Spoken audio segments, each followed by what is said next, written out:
분들이 유체역학 때 충분히 잘 배웠을 걸로 생각을 해서 점성 경계층과 난류 현상에 대해서는 3.1 점성 경계층과 난류 현상에 대해서는 뭐 처음부터 설명을 안 해도 될 것 같기는 해요. 되게 간단한 것부터 얘기를 합시다. 간단한 것만. 네, 벌써 다 썼나?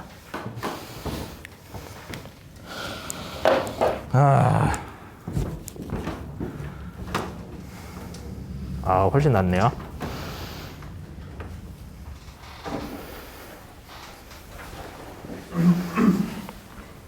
여러분들이 경계층이란 말을 들으면은 제일 먼저 이 그림부터 생각을 해야 돼요.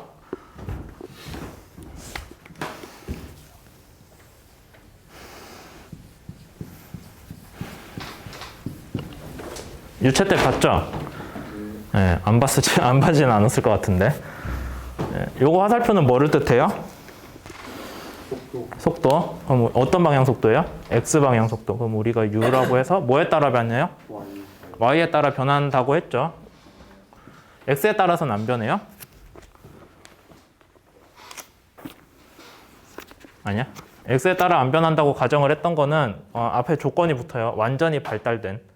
영어로 fully developed라고 해서 완전히 발달됐다는 거는 더 가봐야 안 바뀐다는 거예요. 그래서 X에 대해 안 바뀌고 Y에 대해서만 바뀌어요. 우리가 그렇게 얘기를 했죠. 점성저항에서는, 점성저항 챕터에서는 얘가 X에 따라서도 변하기는 해요.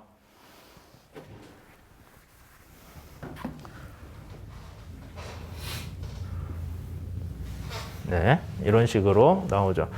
그러면 벽면에서는 왜 속도가 0이에요? 뭐 당연히 그래야 된다라고 배웠죠, 점성에서. 맞아요? 네.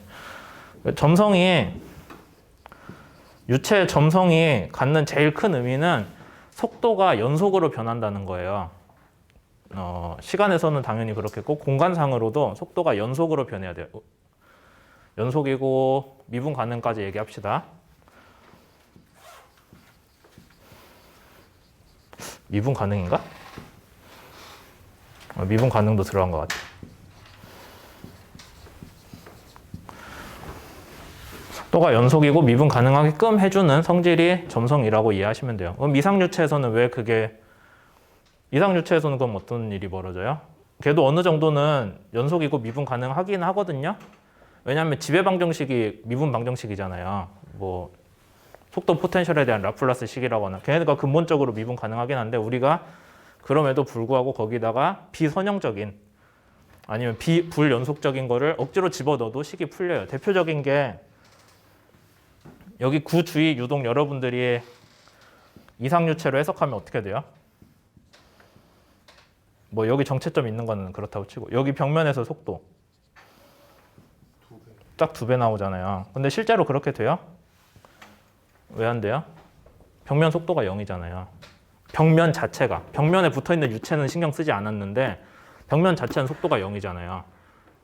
그렇죠? 그러니까 벽면이 있고 그 위를 속도가 아무리 빠른 유체가 지나가도 상관없다가 이상유체의 기본 내용이었는데 점성에서는 어떤 일이 벌어지냐면 속도가 연속이고 미분 가능해야 되니까 여기 있는 유체는 벽에 딱 붙어있는 유체는 옆에 유체는 아니지만 벽면이 있잖아요. 벽면 뭐 원자든 분자든 그럼 얘랑 속도가 연속이고 미분 가능해져야 돼요. 이해되세요?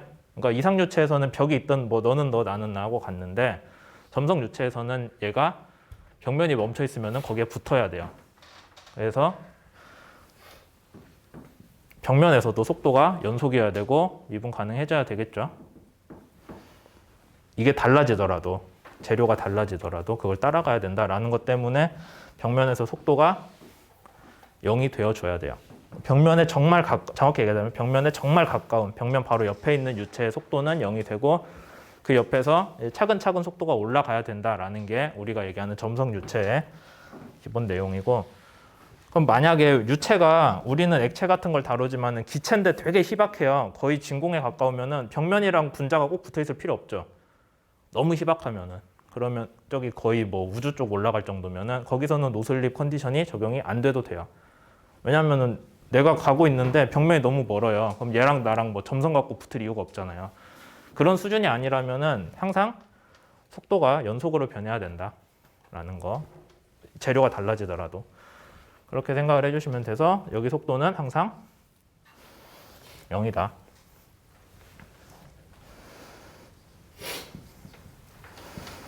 이렇게 쓸 수 있겠죠. y가 0일 때 속도는 0이다. x가 얼마인지 상관없죠. 벽면 이기만 하면 무조건 0이에요. 그 다음에 여러분들이 점성 유체에서 제일 중요하게 배웠던 게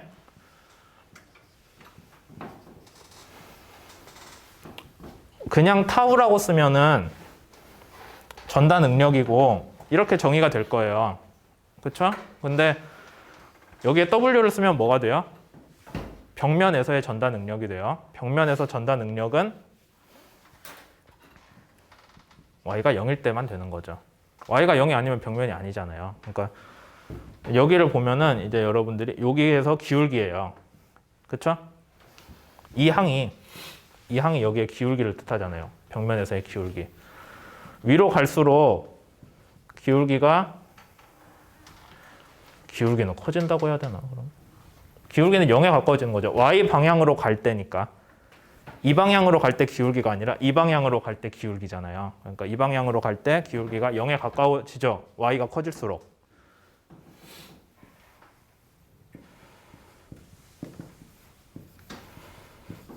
y가 커질수록 월 시어 스트레스는 0에 가까워지잖아요. 무슨 얘기냐면은 서로 인접한 유체끼리 딱히 구배가 없으니까 점성으로 인해서 전단력을 제공을 안 한다는 얘기예요. 그러면 일반적인 경계층에서 전단력이 제일 센 데는 어디예요? 벽면이겠죠. 기울기가 제일 크잖아요.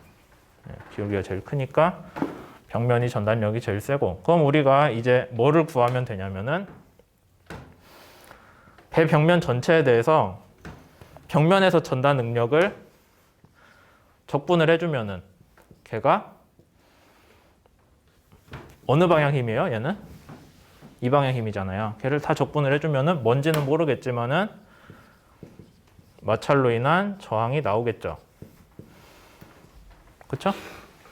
그래서 이제 이 부분을 우리가 주로 다루게 될 거예요. 이번 챕터에서. 근데 이제 여기까지 얘기를 했지만, 그럼 여러분들이 궁금해할 만한 게 요거 프로파일 속도 분포 구하는 식 혹시 배웠어요?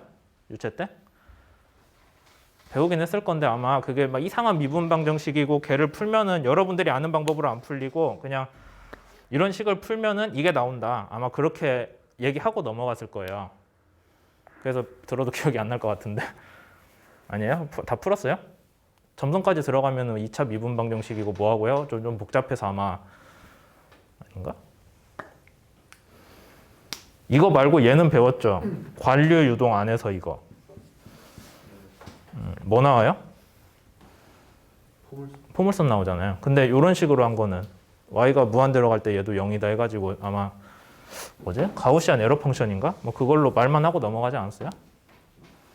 아예 안 했어요? 네, 알았어. 하여튼 잘 안 풀려요. 그래서 여러분들이 그냥 나는 오늘 시간을 내서 이걸 풀어볼 테 하면은 어려울 거라고 제가 생각을 하고, 어쨌든 수식이 있긴 있어요. 근데 걔는 뭐에 대한 거냐면은 측류에 대한 거거든요. 애초에 이게 측류잖아요. 시간에 따라 변해요, 안 변해요? 시간에 따라서 안 변해요. 똑같이 나오고 있어요. 정상 유동이잖아요. 정상 유동이고 측류이기 때문에 뭐 공간상이나 시간상으로도 균이라 어느 정도 이게 크게 급격하게 변하지 않는다라는 걸 한 측류에 대한 거는 여러분들이 배웠는데, 진짜 난류는 여러분들이 재면 어떻게 나오냐면 언제는 이렇게 나오고 언제는 막 이리 꾸불꾸불 하거든요. 어느 정도 질서는 있는데 보면은 좀 이게 그거예요. 그러니까 여러분들이 딱 봤을 때 뭔가 통일된 건 안 나와요. 예. 그런 식이라서 그럼 얘를 하나의 수식으로 네비어스톡스식으로 풀어서 뭘 할 수 있겠냐? 그거 안 되니까 지금 우리가 계속 고생을 하고 있거든요.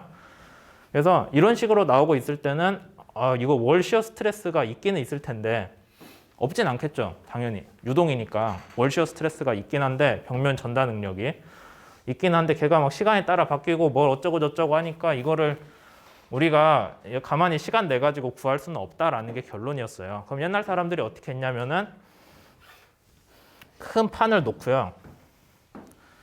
얘를 물에 잠궈 가지고 끓어요. 일정한 뭐 L 알고 뭐 V도 알겠죠? 열심히 끓어요. 그 다음에 조금 더 깊게 만들어요. 조금 더 깊게 만들어서 또 끓어요. 그렇게 했을 때 왜 그 짓거리를 하냐면은 여러분들이 평판을 끈다고 했을 때 원래 수면파가 안 생겨야죠. 평판은 진짜 날씬하잖아요. 두께가 0이어야 되잖아요. 근데 현실상 불가능하죠. 두께 조금 있어요. 그러니까 수심을 바꿔가면서 얘를 끌었을 때 걸리는 힘이 얘가 이만큼 흡수가 증가했을 때 얼마만큼 증가했다라고 하면 걔는 순전히 수면파랑 상관없이 물 아래에서 발생한 일이잖아요. 그런 식으로 증가했다라고 볼 수 있겠죠. 그러니까 옛날 사람들이 L하고 V를 가지고 열심히 실험을 해가지고 저항, 마찰 저항이라고 했으니까 프릭션이라고 해서 F라고 합시다. 그러면은 요 식을 열심히 만들었어요. 옛날 사람들이. 그러니까 원래대로 하면은 얘를 가지고 뭔가를 풀어가지고 했어야 되는데 이게 불가능해요. 지금도 이거는 안 되는 부분이거든요. 뭐 사람들이 열심히 하고 있는데 여기에 대해서 근본적인 해결은 없어요. 그러니까 요거를 옛날 사람들은 그냥 실험 열심히 해가지고 하지. 해석이 안 되니. 그래서 열심히 실험을 해가지고 요거 관계를 뽑아냈어요. 어쨌든 간에. 근데 우리가 L하고 V 보면 뭐가 생각나요? 점성해구. L하고 V랑 레이놀드 수겠죠? 그러니까 레이놀드 수에 대한 함수로 뭔지는 모르겠지만은 저항을 구할 수가 있구나. 근데 그냥 전적으로 뭐에 대한 저항이에요? 마찰에 대한 저항이죠. 평판을 끌었을 때 마찰. 근데 평판이랑 배랑 같아요? 뭐 어느 정도는 같겠지만 완전히 같다고 하면은 그거는 좀 사기겠죠. 그러니까 여기 더하기 마찰 더하기 뭔지는 모르겠지만은 점성으로 인한 저항 성분이 추가로 있을 거예요. 마찰은 벽면에 평행하게 가해지는 게 마찰이잖아요. 근데 점성으로 인해서 유동이 뭔가 바뀌면은 점성에 수직인 성분도 있을 거다. 평행 아니면은 접선 벡터라는 말 많이 쓸 거예요. 근데 수직 아니면은 법선 벡터다라고 해가지고 점성을 하면 점성이라고 해야 되나? 정확한 단어로 쓸게요. 점성 압력이라고 합니다. 얘를 다 더해주면은 얘를 점성 저항이라고 부르자라고 사람들이 약속을 했어요. 그래서 여러분들이 실제로 구해야 되는 거는 점성 저항이거든요. 배 주위의 유체에서 점성으로 인한 성분이 점성 저항 전체예요. 근데 걔를 바로 구하는 게 너무 어려우니까 옛날 사람들이 얘는 딱 보니까 마찰 더하기 배 표면에 평행한 성분 아니면 수직인 성분으로 나누는데 평행한 성분은 마찰로 볼 수 있다. 그 다음에 평행하지 않은 성분은 점성 압력이라는 압력의 변화예요. 수직하니까 압력이죠. 벽면에 수직한 게 우리가 압력이라고 부르잖아요. 그 압력 성분인데 그냥 생으로 압력은 아니에요. 왜냐하면 이상유체에서도 배 표면 주위에 뭐가 생겼어요? 이상유체에서 배 주위에 수면파가 생겼잖아요. 수면파로 인한 압력이 있거든요. 아니면 배 주위 압력으로 인한 수면파가 있고 그래서 그냥 생으로 압력 저항이라고 부르면 큰일 나고 점성으로 인한 압력 변동 성분이 있어서 점성 압력 저항이라고 부르기로 했어요. 근데 여기에 대해서는 그렇게 많이 연구가 되지 않았고요. 아주 큰 성분이 아니에요. 얘에 비하면은 뭐 한 10%에서 20% 그 정도라서 이것만 파지 않고 옛날 사람들이 이걸 열심히 팠어요. 마찰을. 이번 챕터에서도 주로 배울 거는 그래서 마찰 저항 성분이 우리가 어떤 연구를 통해서 여기까지 왔나? 지금 우리가 쓰고 있는 것까지 그 얘기를 주로 다룰 거예요. 뭐 그렇습니다. 이제 나머지는 본격적으로 책에서 얘기를 하면 될 것 같고요. 한번 지금 몇 분 됐어요? 14분. 잘랐다 할게요.